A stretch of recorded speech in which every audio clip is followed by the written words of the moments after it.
अब इतने बड़े बड़े महात्मा, 4 महात्मा आए और बड़े बड़े हरिद्वार के जो ऋषि थे, सब ऋषि लोग, सब संत लोग, महात्मा लोग आए और यहाँ तक वैकुंठ धाम से साक्षात नारायण भगवान भी आ गए, भगवान विष्णु भी आ गए और भगवान शंकर आ गए, भगवान ब्रह्मा आ गए, सब लोग आ गए। सत्संग 7 दिनों तक चला और 7वें दिन जब सत्संग पूरा हुआ तो संकीर्तन शुरू हो गया। सनकादिक ऋषि ने भृगु ऋषि से कहा कि महाराज सत्संग तो हमने कर दिया और आप भजन सुनाइए। और भजन शुरू हुआ, कीर्तन शुरू हुआ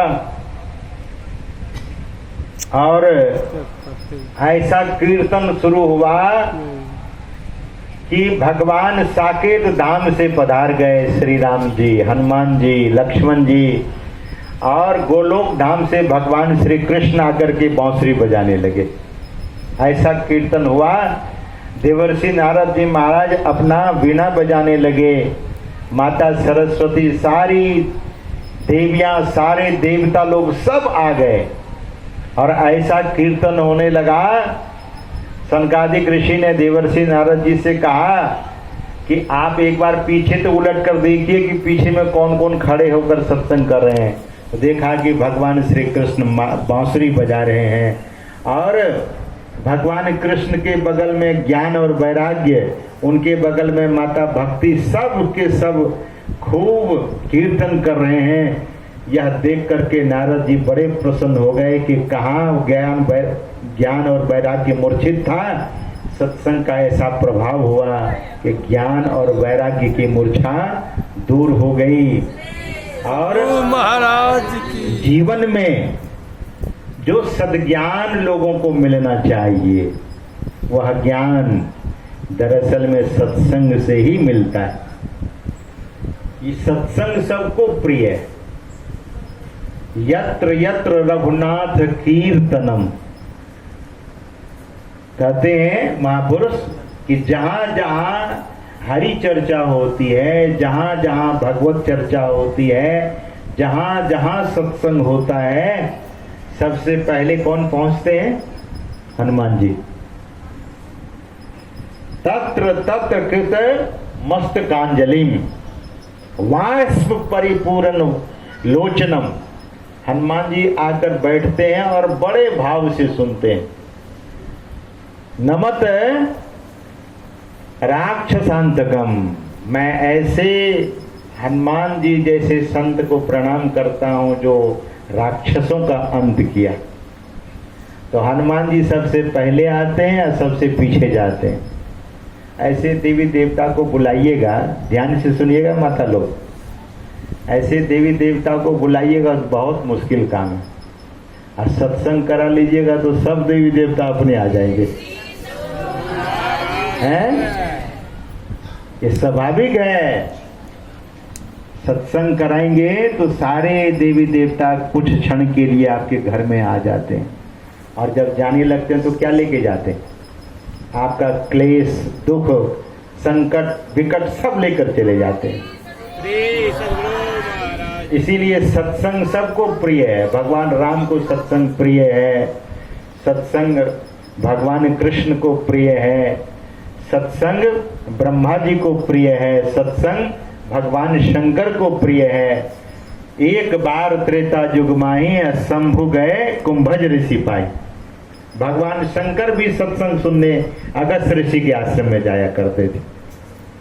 सज्जनों, सत्संग सबको प्रिय है, इसलिए सत्संग की महिमा वेद भगवान भी गाते हैं। क्या कहते हैं? युंजाना प्रथमम मनस्तत्वाय सविता धियम अग्नेर ज्योतिर्निचाय पृथिव्या अध्या भरत। है मनुष्यों, जगत प्रसव करता ईश्वर का तत्व ज्ञान प्राप्त करने के लिए पहले बुद्धि योग यानी पहले सत्संग करो। सत्संग करने से क्या होगा? आपके भीतर में मानस योग की सिद्धि होगी और मानस योग की सिद्धि होगी तो ज्योतिर्योग हो जाएगा और ज्योतिर्योग हो जाएगा तो सूझही राम चरित मणि मानिक, गुप्त प्रकट जहां जो जही खानी। लेकिन यह कैसे होगा? दलन मोह तम सो सुप्रकाशो, अब बड़े भाग उर आवई जासो। उघरही विमल विलोचन ही के, अब मिटही दोष दुख भव रजनी के।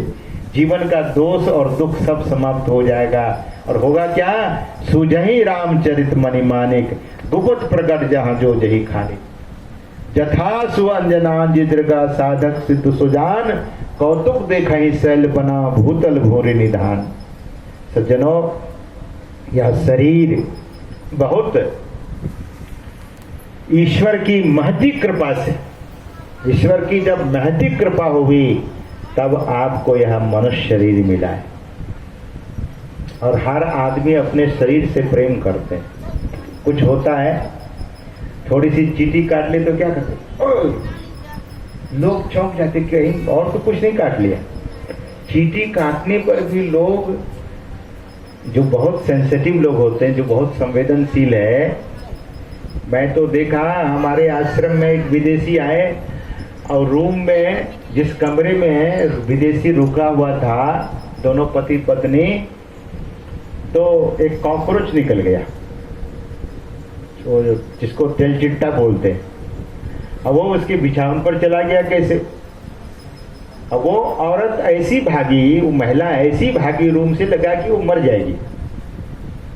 मतलब इतना डर कॉकरोच से, तेलचिट्टा से, क्योंकि वो जब चढ़ता है तो बड़ा खरखर करता है ना, तो बड़ा डर गई। तो अपने शरीर से सबको प्रेम है, रखिए, प्रेम रखिए ध्यान करने के लिए। आसक्ति नहीं रखिएगा। आसक्ति रखिएगा तो काम गड़बड़ होगा। शरीर को संभालिए, स्वस्थ रखिए ध्यान करने के